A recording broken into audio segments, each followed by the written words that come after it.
Hello, so today I wanted to find a way to fly my drone, and this is the one, the Air 2S that I've got, which is a brilliant drone. It should be able to follow and track me, and I want to do some of those videos that, you know, of me sailing, the video following me. I think it'll hopefully track better when the sails are up. Now the problem I've got though is when I'm sailing, I find it really difficult to sort of, you know, retrieve the drone and also take off, especially if it's in fairly windy weather. So I've actually got this, and I use it to hang a camera underneath the drone. So let's just fit that now. It goes on here really quickly and easily, like so. And then what you get is, in fact, let me just fasten that, because if I don't, it's all going to come undone. So it's quite, as you can see, it's quite easy to fit. And underneath, you can sling a GoPro mount. Now, I'm figuring if I could get a little, or make or 3D print a little stick that hangs underneath the drone, it'll make the drone much easier to retrieve, because I can just grab it with a hand.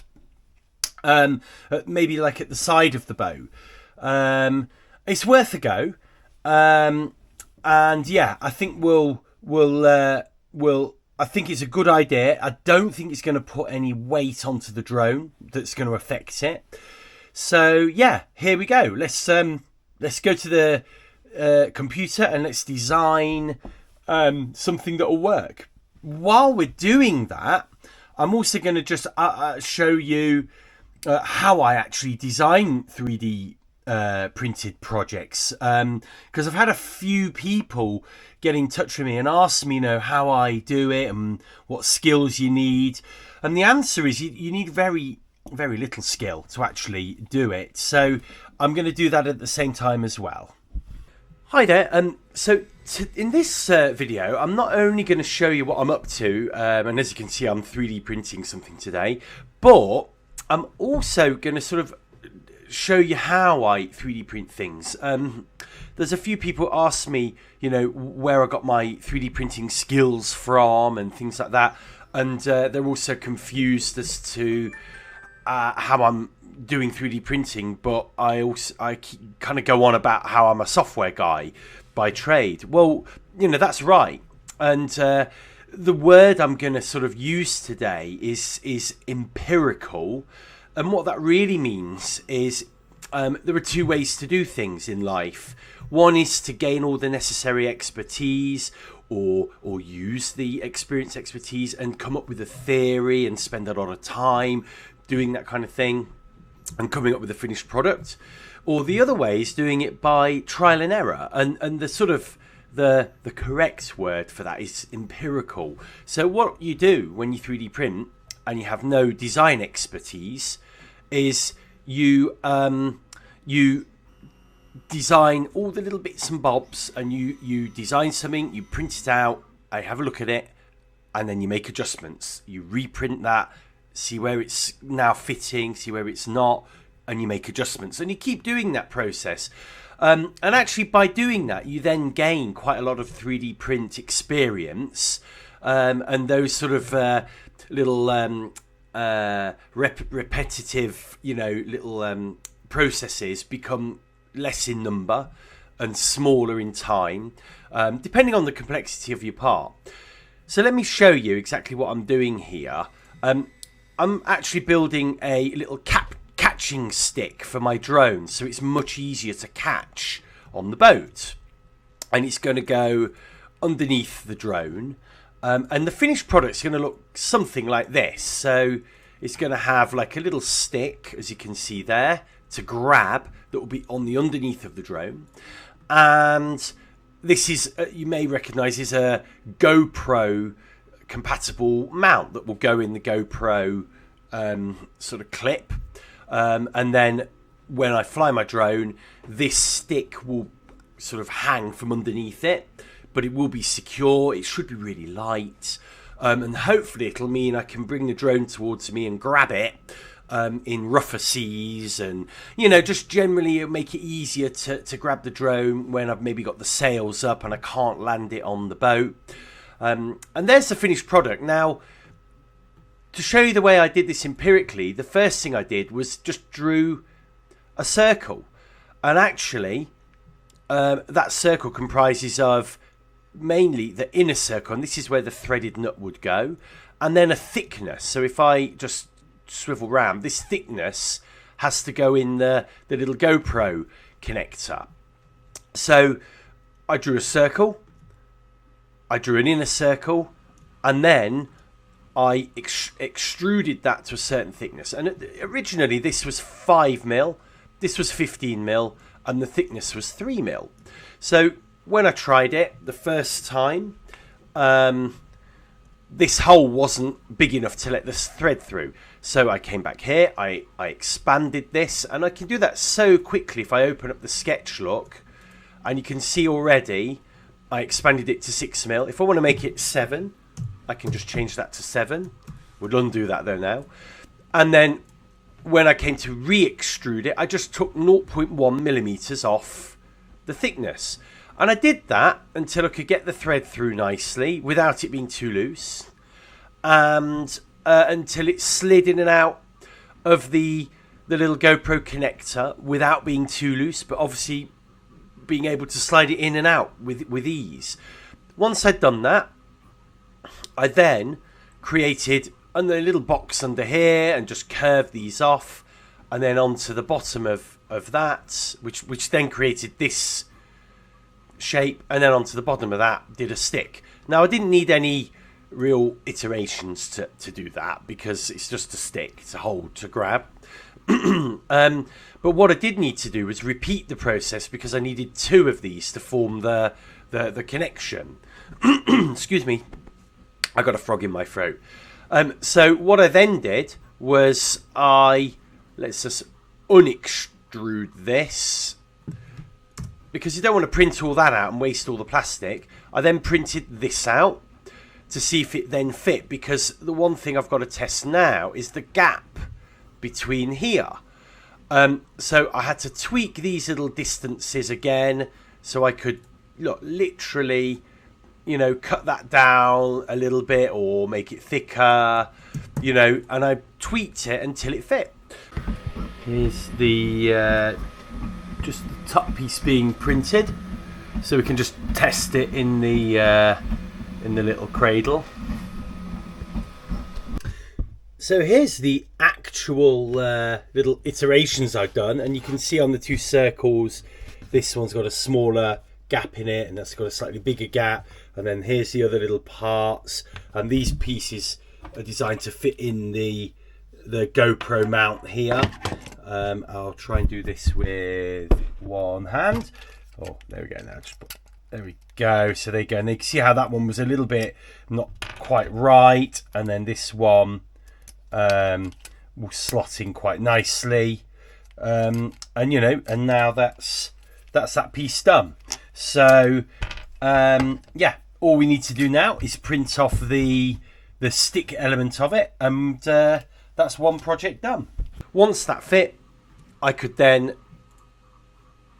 re-extrude this out, and in total I think I need that, this is a 1mm, so in total I think I need that 150mm. I think it's a nice length, and then that could then print out for the finished product.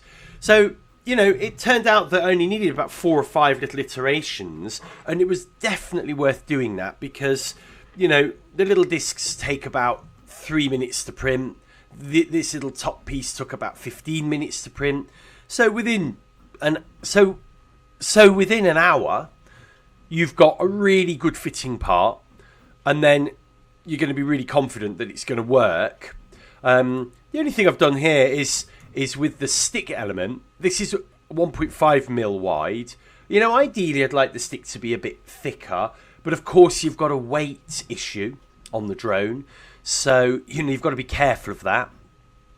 So I've gone for the thinner stick, and then, you know, we'll go take it away, we'll give it a go, see if it works, see if it's strong enough, and then, you know, and then if we need to make that thicker, well, we'll have to print off another one. But that's going to be a good, you know, 1 to 2 hours to print the finished products off. So that's my little process. I just wanted to show people that, you know, I've got no skills when it comes to this, other than having just got off my bum and doing it over the years. I've, you know, obviously picked up skills. There are things you do need to learn about 3D printing, you know, which way to print, where the strength needs to be, and, you know, just a general thought into that.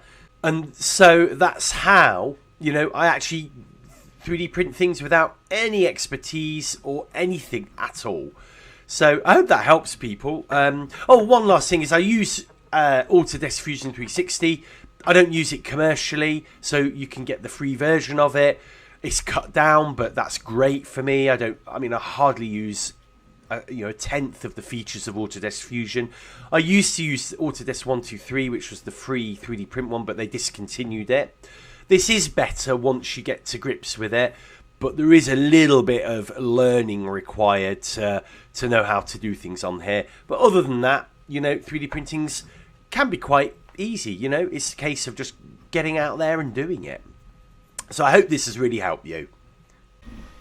Here is the finished product, or it's nearly finished.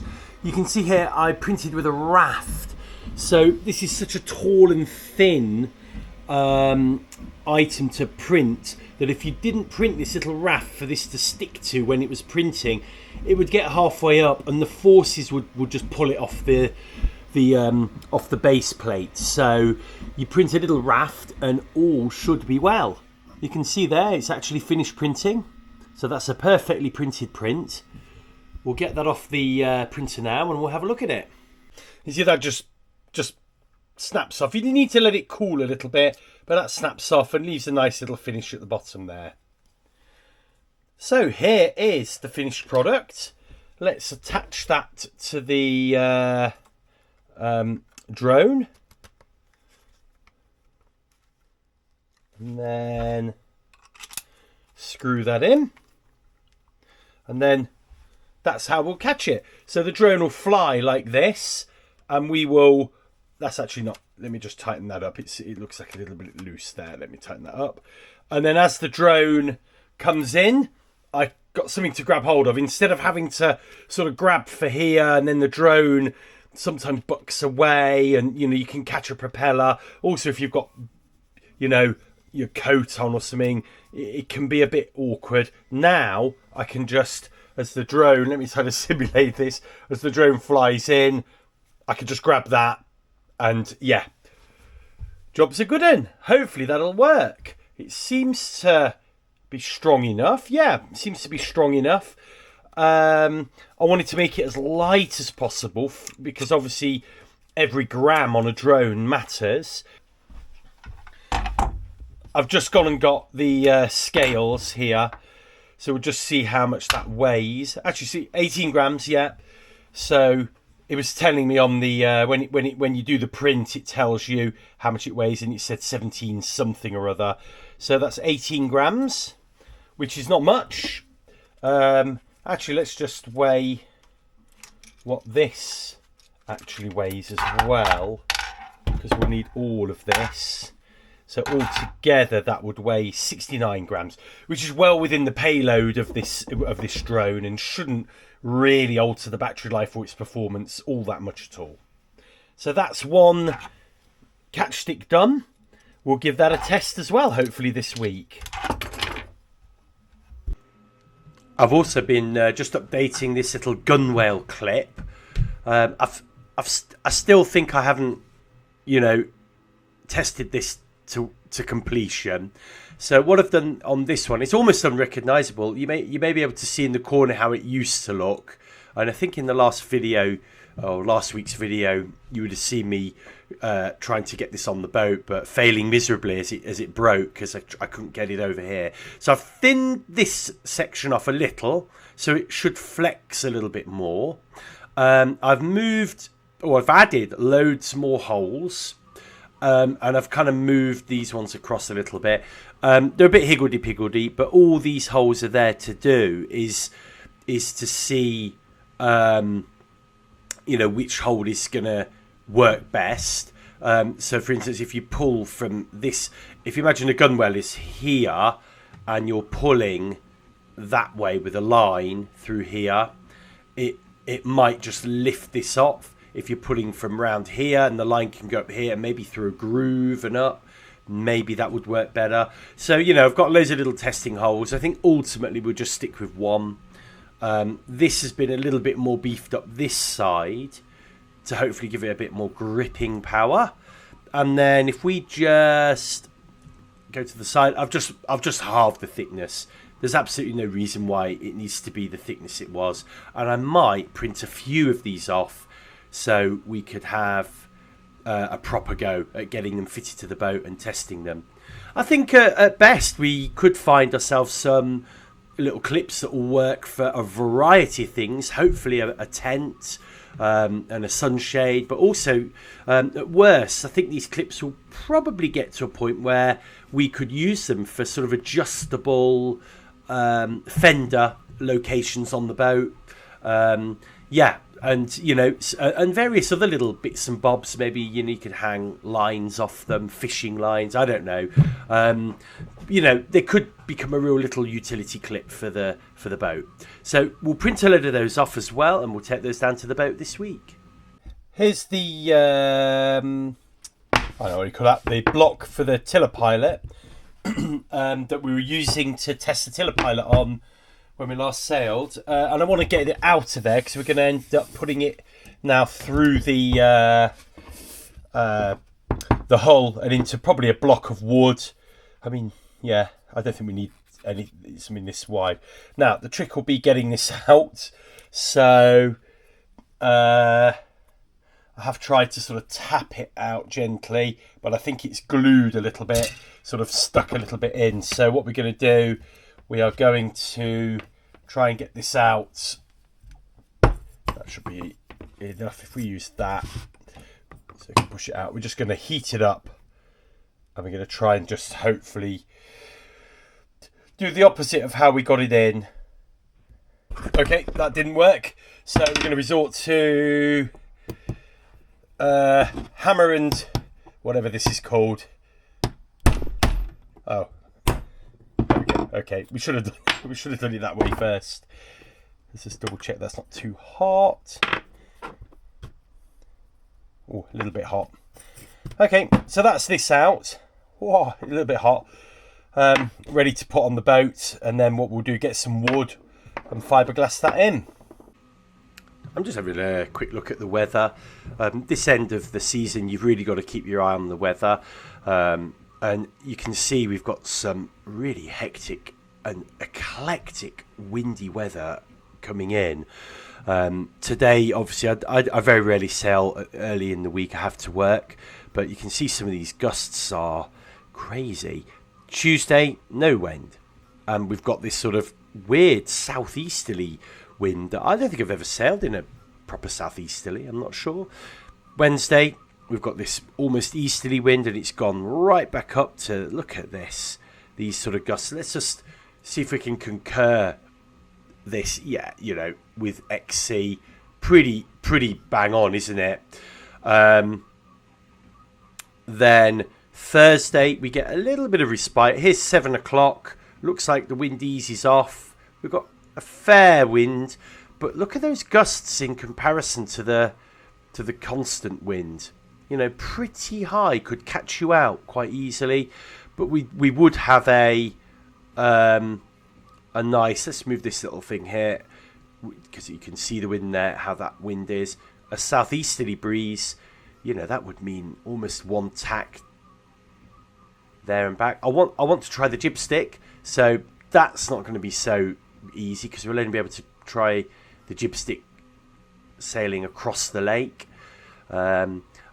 Friday then, it goes up again to 10 and 24, so the gusts are almost the same. And then into next week, we're getting these like crazy windy conditions as well. So I think we're going to target Thursday this week, and hope that it's not going to be too manic. Should be able to get the boat though, which is a good thing. And also with the wind being making, you know, it's a windward shore. Sorry, a lee shore. Beg your pardon, windward shore. It'll mean getting out to the boat. It will be a lot easier.